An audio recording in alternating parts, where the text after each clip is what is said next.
Sleep apnea secondary to tinnitus. This means that your service-connected tinnitus caused or aggravated your new disability, which is sleep apnea. So you need a sleep study. You probably already did that. You went to the VA, you got a sleep study, and they prescribed you a CPAP machine. So you have the diagnosis and you have the symptoms. That's the CPAP machine addresses the symptoms for a 50% rating. You need the nexus. Again, med team can help.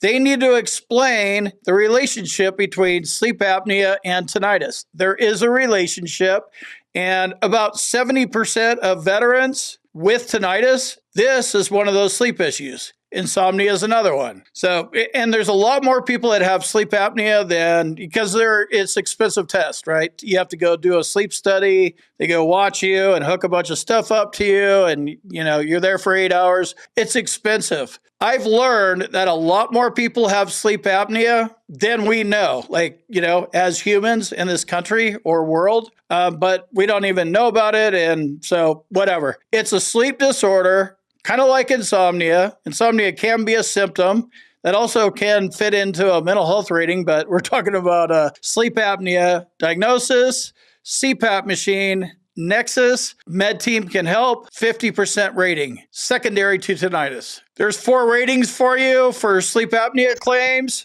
0, 30, 50, and 100%. CPAP is an automatic 50. Daytime hypersomnolence, daytime sleepiness is 30%.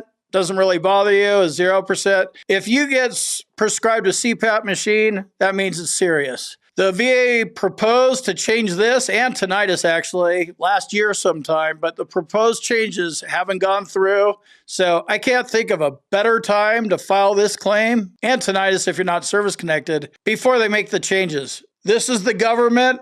They're not here to help. Don't know where this whole thing sits and how they're, deciding it, but the VA is going to get their way. They always do. Just like when they remove the DBQs, just like when they remove ratings when you're 100% permanent total, when you had it for 5 years, 10 years. If you're over 55 years old, they've been caught doing every rule you could think of, they break. So they're going to get their way one way or another. There's going to be a negotiation in Congress or something. So file the sleep apnea claim now. Let's take a look at all these secondaries. So then we're going to add in a 60% rating for Meniere syndrome, right? So 70 plus 60. We're not using normal math. This is the combined ratings table, aka VA math. Then we're going to add in a 50% rating for migraines or a 50% rating for sleep apnea. Either one of these will get us to 94%, as you can see here on the calculator. And then we add in our 10% rating for tinnitus, 94 plus 10, one more point, 95. 95 rounded up, Hundo Club. So this is how you could take a 10% VA rating for tinnitus all the way up to 100% rating. Let me jump in here real quick and tell you about my boot camp. If you want to learn more about the VA claims process, check out my boot camp. You can talk to me live.